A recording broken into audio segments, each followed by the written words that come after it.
Union Awami League সভাপতি থেকে হয়েছেন মন্ত্রী, নাম তার সাধন চন্দ্র মজুমদার।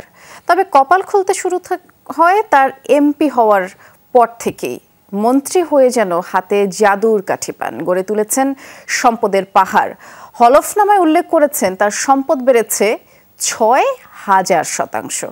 আর এর জন্য কেউ তাকে প্রশ্নবিদ্ধ করেনি। এম এ আজিজ বিস্তারিত জানাবেন। বিজলি কেবলস যে কোনো স্থাপনার বৈদ্যুতিক সংযোগকে রাখে নিরাপদ। বিজলি কেবলস, নিরাপদ আজীবন। সাধন চন্দ্র মজুমদার নওগাঁ ১ থেকে প্রথমবার এমপি হন ২০০৮ সালে। পরে টানা ৩ বার সংসদে গেছেন নৌকার টিকিটে। ২০১৯ থেকে তাকে দেয়া হয় খাদ্য মন্ত্রণালয়ের দায়িত্বে। এ পর্বে তিনি সাধন করেন অসাধ্য। ১৫ বছরে সম্পদ বেড়েছে ৬,৩৫০%। ২০০৮ সালে সম্পদ ছিল ১০,৪৩,০০০ টাকার, ২৪-এ দাঁড়ায় ১০,২৩,০০,০০০। হলফনামা পর্যালোচনায় দেখা যায় ২০০৮ সাল বাদে বাকি সময়ে কেবল নিজের নামে থাকা সম্পত্তির তথ্য দিয়েছেন সাবেক এই মন্ত্রী।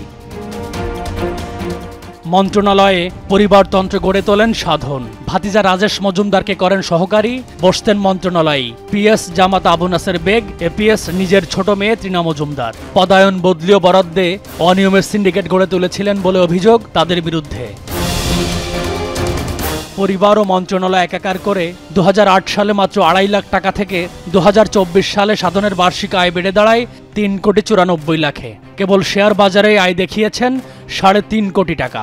অভিযোগ আছে প্রকৃত আয় ও সম্পত্তির অতি সামান্যই উল্লেখ করেছেন হলফনামায়। প্রার্থীরা তাদের তথ্য দিচ্ছে, সেটা সত্য নাকি মিথ্যা সেটা যাচাই হচ্ছে না। কাজে এটা একদম একটা অর্নামেন্টাল আইনি প্রভিশন, এটা কোনো মূল্য নাই। দুর্ভাগ্য হচ্ছে যে এই যে দুটো জিনিস, হলফনামায় দেওয়া তথ্য এবং ট্যাক্স রিটার্নে দেওয়া তথ্য, এটা কম্পেয়ার করার জন্যে কোনো মেকানিজম, কোনো উদ্যোগ এখন পর্যন্ত নেই। ডেফিনেটলি নির্বাচন কমিশন গতবারেরটা এবং 5 বছর পরেরটা মিলিয়ে দেখবে।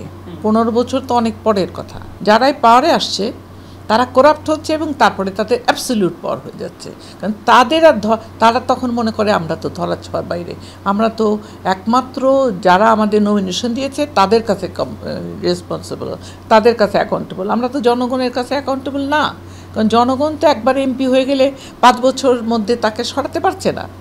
চালের বাজারে সিন্ডিকেট, জলাশয় দখল সহ অবৈধভাবে সম্পদ অর্জনের অভিযোগ থাকলেও সাধনকে চ্যালেঞ্জের মুখে পড়তে হয়নি গত 15 বছরে। M A Aziz, Jamuna news, Dhaka.